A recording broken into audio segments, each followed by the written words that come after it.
So I'm in my doll room now where I have my collection and a few that I still am going to be selling. This is one of mine, and she is Princess Diana by Bruno Rossellini for Great American Doll Company. I have up for sale. I'm going to keep, but I need to find a better dress for her, and these are for sale. But anyway, why I came back here was I wanted to explain why my business is called Cheryl and Mom's Collectible Dolls and give you a little history. So I'm opening this to show you. I don't know if you can see that, but that's me, my first Christmas.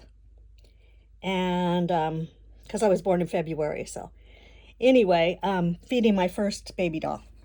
My mom didn't have, I think she only had one doll, honestly, when she was growing up. She grew up during the Depression, and she loved dolls. But like I said, didn't have any, so she made sure that I did. And that doll is my first doll, but then she bought me all these. She bought me at least one doll for Christmas, every Christmas after that, until she collapsed in 2019. So just kind of panning for you to show you my collection. She didn't buy Barbies. She didn't really like Barbies, and I started collecting the Bob Mackie Barbies and the holiday Barbies, and now my brother is buying me those for Christmas. But anyway, I wanted to tell you about Mom's story. She collapsed in July of 2019, and she had a tear in her stomach that was 3 inches long, and they didn't know. At first, they didn't know it was in her stomach or it was in her intestines because she had with sepsis all through her body.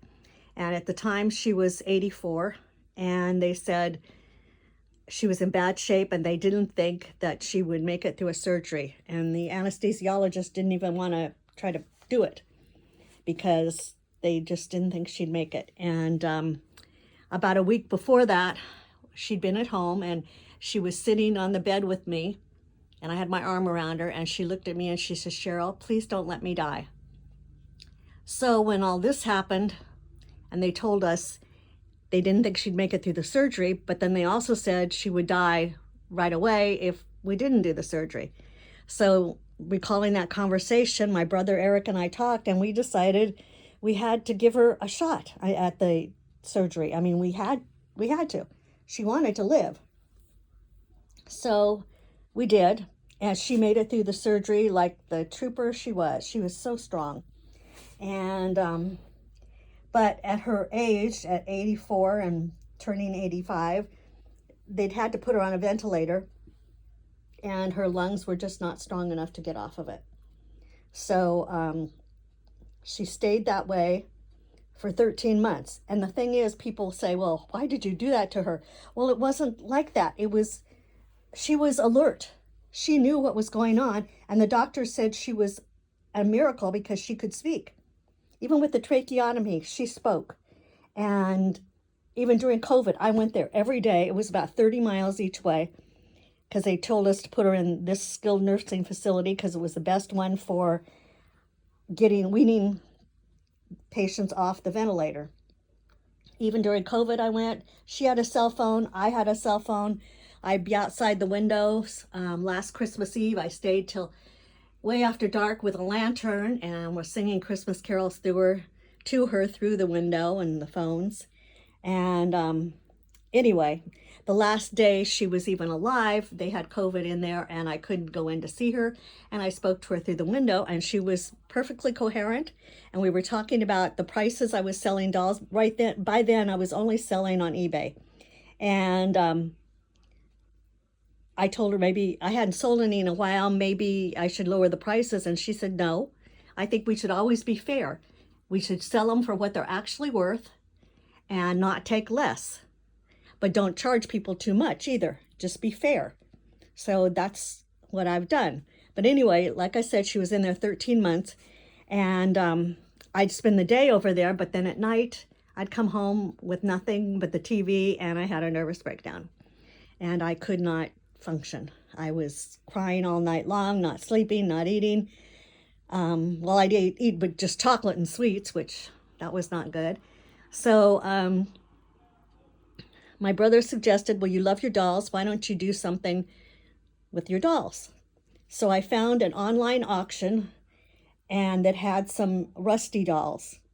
And let me show you these two. These were the last two dolls that my mom ever bought me, and she was so excited. This is Pink Chiffon by Rusty, and Rusty is known best for her elaborate dresses and outfits. I mean, just amazing, her porcelain dolls. And then this one is Ariel, and my mom loved bling. Her bedroom set was all silver and rhinestones. So I went on that auction and I found some Rusty dolls that were 42 inches tall, almost 4 feet tall, for $5. And I bid and I got two of them. Well, the lady contacted me who'd run the auction and said, look, I didn't even put half of what I have up on the auction. And instead of me shipping these to you, you live an hour, hour and a half away. Why don't you drive down and pick them up? And I have more of the dolls and I'll do the $5 for you on those. So who could pass that up? So I drove down to San Diego and I filled up my sport utility and with dolls. And I mean, I couldn't even see out my back window. And I ended up making 2 trips. But that kind of started the business, and I decided to call it Cheryl and Mom's Collectible Dolls. And like I told Mom, to honor her, I would have done Mom as Cheryl's, but there's too many moms out there. Nobody would have known whose site it was. So, so for the last probably 6 months she was alive, I had the business. The first doll I sold overnight on eBay. I couldn't wait to tell her. I couldn't wait to tell her the next morning when I went there and told her we sold our first doll, and she was so happy. And the dolls I'd buy on these auctions, I'd take them in and show her, or we discussed the prices, and the people were amazed at the dolls at the skilled nursing facility she was in. So anyway, she passed August 29th, 2021, and I miss her terribly.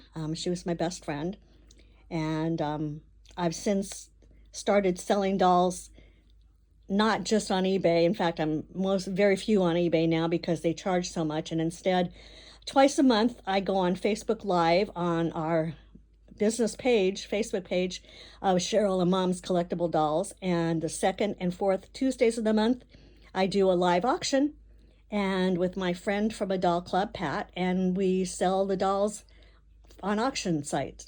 And some will start like at $5, and some, I have one that's starting at $800. So they really vary, but I've got a great fan base and they're loyal customers. And anyway, that's how it became Cheryl and Mom's Collectible Dolls.